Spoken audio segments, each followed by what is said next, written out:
So, gather round, everyone. I've got a story that'll send shivers down your spine and make you rethink that next camping trip. It's a tale I stumbled upon while scrolling through Reddit's r/nosleep and thought, man, I have to share this. All right, let's set the scene.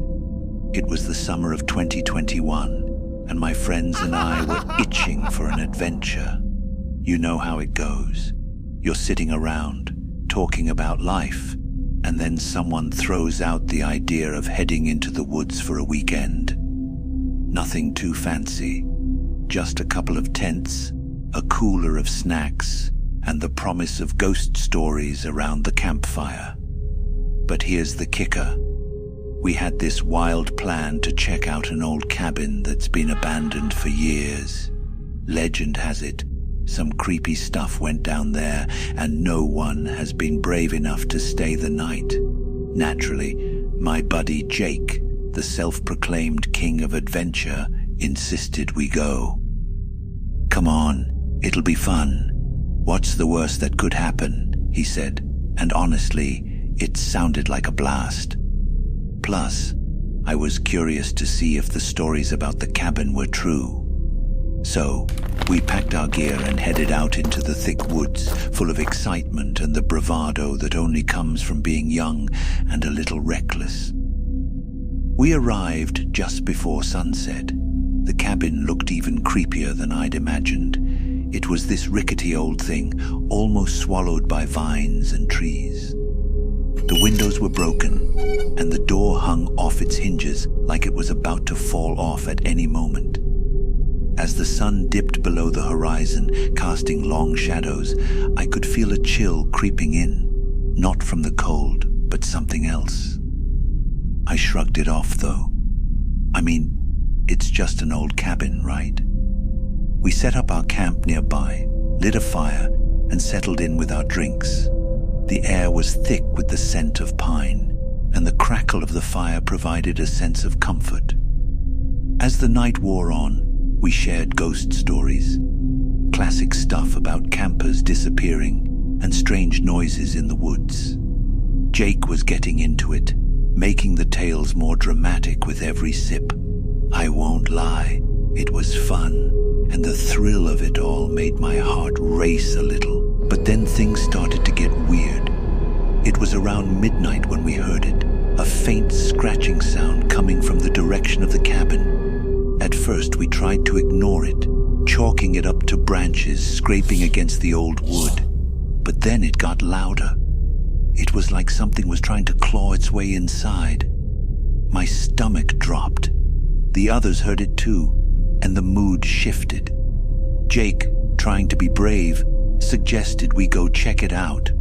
I wasn't too keen on the idea, but when your friends are looking at you with those "you're not scared, are you?" eyes, you know you have to go. We grabbed flashlights and made our way toward the cabin, our lights flickering against the decaying wood. As we approached, the scratching stopped. It was dead silent, the kind of silence that feels heavy and almost suffocating. I felt a shiver run down my spine, but Jake pushed the door open, and we stepped inside. The inside was just as bad as the outside, dusty and dark, with bits of furniture strewn around. The air was stale, and the faint smell of mold hung heavy. We shone our flashlights around, illuminating broken chairs and peeling wallpaper. Then, out of nowhere, a loud bang echoed from the back of the cabin. We all jumped, and I swear my heart nearly stopped. "Maybe it's just an animal," Jake said, trying to sound casual, but I could see the uncertainty in his eyes. "Let's check it out." Reluctantly, we made our way through the cabin, our flashlights cutting through the thick darkness. We crept down a narrow hallway, and just as we reached the last door, I felt a sudden rush of cold air sweep past me. It was like someone had opened a window, but there were no windows here. The door creaked open, and what we found inside was beyond anything we'd expected. There was an old, dusty bed in the corner, and a dresser with a cracked mirror. But what caught our attention was a strange symbol carved into the floorboards, a spiral with lines radiating outward. It looked ancient, like something straight out of a horror movie. "Dude, what is that?" I whispered, feeling a sense of dread creeping in. "I have no idea," Jake said, and I could see his bravado fading. "Maybe it's just some kids messing around." Just then, the scratching returned, louder this time. It sounded like it was right outside the door. Panic set in. "We need to go. Now," I said, and before I knew it, we were bolting back down the hallway, hearts racing, adrenaline pumping. When we stepped outside, we turned back to the cabin, catching our breath. But what we saw next froze us in place. Standing in the doorway was a figure, pale and gaunt, with dark hair hanging over its face.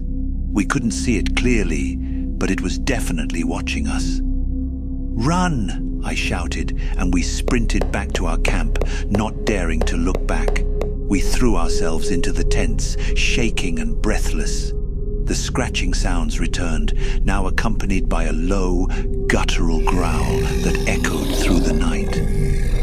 We huddled together, terrified, convinced something was out there waiting for us.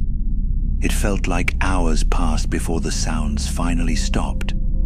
When the sun began to rise, we cautiously emerged from the tents, still shaken but eager to leave that cursed place behind.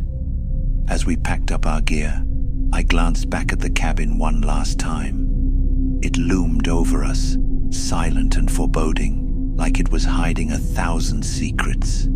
I couldn't shake the feeling that something had followed us back. We made it home without any further incidents, but I'll never forget that night.